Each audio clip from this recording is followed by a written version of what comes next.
7वें श्लोक में लिखा है, अस्माकं तु विशिष्टा तान्निबोध तुजोत्तम नायका मम सैन्यस्य संज्ञार्थम तान ब्रवीमि ते। अर्थात, हे द्विजोत्तम, हे द्रोणाचार्य, हमारे पक्ष में भी जो मुख्य हैं, आप उन पर भी ध्यान दीजिए। आपको याद दिलाने के लिए मेरी सेना के जो नायक हैं, मैं उनके बारे में आपको बताता हूँ। 8वें श्लोक से हम जानेंगे कि दुर्योधन ने अपनी सेना के किन मुख्य नायकों के बारे में द्रोणाचार्य को बताया। अगर आपके साथ बहुत बलशाली लोग हों लेकिन आप अधर्म पर चल रहे हों, तो इन बलशाली लोगों के साथ का अहंकार भी आपको विजय नहीं दिला सकता।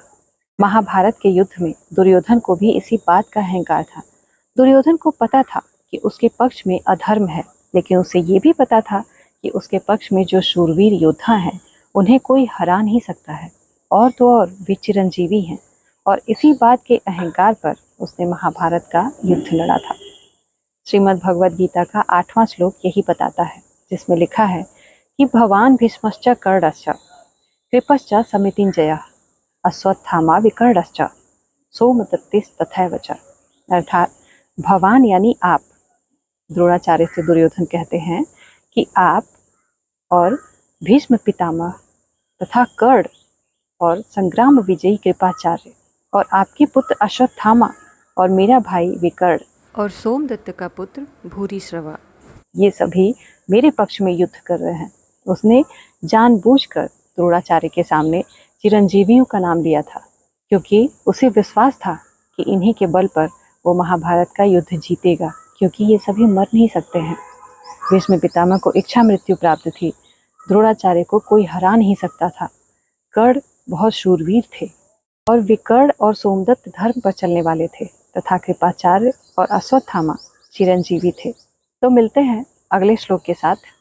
श्रीमद् भगवद गीता के 2 श्लोक से लेकर 6वें श्लोक तक दुर्योधन द्रोणाचार्य से पांडवों की सेना के विशेषता के बारे में बताते। फिर उन्हें लगता है कि कहीं द्रोणाचार्य ये न समझें कि हमारे पक्ष में तो विशेषता है ही नहीं, इसलिए वो जानबूझकर चालाकी से सिर्फ उन्हीं शूरवीरों का नाम लेते हैं जो चिरंजीवी हैं और जिन्हें कोई हरा नहीं सकता है। 8वें श्लोक में दुर्योधन ने द्रोणाचार्य से सभी चिरंजीवियों के बारे में कहा, और 9वें श्लोक में दुर्योधन द्रोणाचार्य से कहते हैं, अन्ये च बहवाशुरा मदर्थे त्यक्त जीविता नाना शस्त्र प्रहरणा सर्वे युद्ध विशारदा। अर्थात इन सभी के अतिरिक्त ऐसे बहुत से शूरवीर हैं जिन्होंने मेरे लिए अपने जीने की इच्छा तक की त्याग कर दिया है, जो अनेक प्रकार के अस्त्र शस्त्र को चलाने वाले हैं और सब के सब युद्ध कला में अत्यंत चतुर हैं। इतना कुछ कहने के बाद भी जब द्रोणाचार्य ने दुर्योधन से कुछ नहीं कहा, तब दुर्योधन को लगा कि मेरी चालाकी तो चल ही नहीं रही है। तब दुर्योधन ने क्या कहा, इसे हम जानेंगे अगले श्लोक में। कई बार क्या होता है कि हम जानते हैं कि हम गलत हैं, हम अधर्म पर चल रहे हैं, लेकिन फिर भी ये जानते हुए भी हम मानने को तैयार नहीं होते, क्योंकि हमारा अहंकार हमें मानने नहीं। श्रीमद् भगवद गीता के 9वें श्लोक तक संजय धृतराष्ट्र से बताते हैं कि दुर्योधन ने कैसे द्रोणाचार्य को भड़काने की कोशिश की ताकि वो पूरी तरह से उनके पक्ष में हो जाए और पांडवों से युद्ध करें सावधानी से, बलपूर्वक। लेकिन उन्हें इतना भड़काने के बाद पहले पांडवों की सेना की विशेषता के बारे में बताए, फिर अपनी सेना की विशेषता के बारे में बताए। इतना कुछ बोलने के बाद भी जब द्रोणाचार्य ने कुछ नहीं बोला, तो दुर्योधन के मन में ये विचार आता है कि अपर्याप्तम तदस्माकम बलम भीष्माभिरक्षितम। अर्थात हमारी सेना भीष्म पितामह के द्वारा संरक्षित होने के बावजूद अपर्याप्त है, असमर्थ है, क्योंकि भीष्म पितामह उभय पक्षपाती हैं, यानी वो हैं तो हमारे पक्ष, लेकिन वो श्री कृष्ण के भक्त हैं। युधिष्ठिर का वो बड़ा सम्मान करते हैं और अर्जुन के प्रति उन्हें बड़ा स्नेह है, इसलिए वो हमारे पक्ष में रहते हुए भीतर से पांडवों का भला चाहते हैं। और पर्याप्तम तुदमे तेषाम बलम भीमाभिरक्षितम, और पांडवों की सेना पूरी तरह से पर्याप्त है, यानी समर्थ है, क्योंकि वो भीम के द्वारा संरक्षित है। वही भीमसेन जिसे मैंने बचपन में जहर देकर मारने की कोशिश की थी, लेकिन फिर भी वो मरा नहीं था।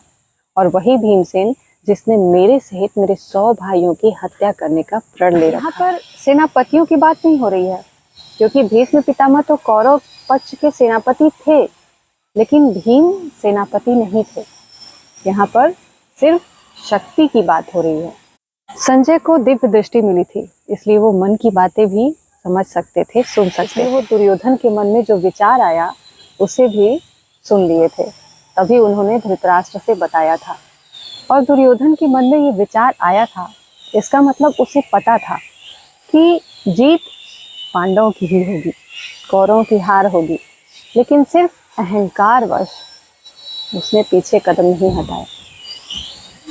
तो मिलते हैं अगले श्लोक के साथ। श्रीमद् भगवद गीता के 9वें श्लोक तक दुर्योधन द्रोणाचार्य को उकसाने का प्रयास करते हैं और 10वें श्लोक में वो विचार करते हैं कि हमारी सेना अपर्याप्त है और पांडवों की सेना पर्याप्त है। और 11वें श्लोक में संजय धृतराष्ट्र से बताते हैं कि दुर्योधन ने भीष्म पितामह को प्रसन्न करने के लिए अपने सभी महारथियों से क्या कहा। दुर्योधन ने भीष्म पितामह को प्रसन्न करने के लिए अपने सभी महारथियों से कहा कि आप सब के सब लोग सभी मोर्चों पर दृढ़ता से उपस्थित होकर निश्चित रूप से भीष्म पितामह की ही रक्षा करें। ऐसा दुर्योधन ने क्यों कहा? क्योंकि दुर्योधन को ये मालूम था कि देवी अम्बा ने भीष्म पितामह को मारने की प्रतिज्ञा की है और भीष्म पितामह ने भी ये प्रण लिया है कि यदि आप मेरे सामने उपस्थित होंगी तो मैं अपने सभी अस्त्र शस्त्रों का त्याग कर दूंगा। और वही देवी अम्बा शिखंडिनी के रूप में पैदा हुई थी और वही शिखंडिनी यक्ष की आराधना करके पुरुष का स्वरूप पाया था, यानी शिखंडी बना था, जिसने भीष्म पितामह से अस्त्र शस्त्र का त्याग करवाने में पांडवों की सहायता की थी। तो मिलते हैं अगले श्लोक के साथ। जय श्री कृष्ण।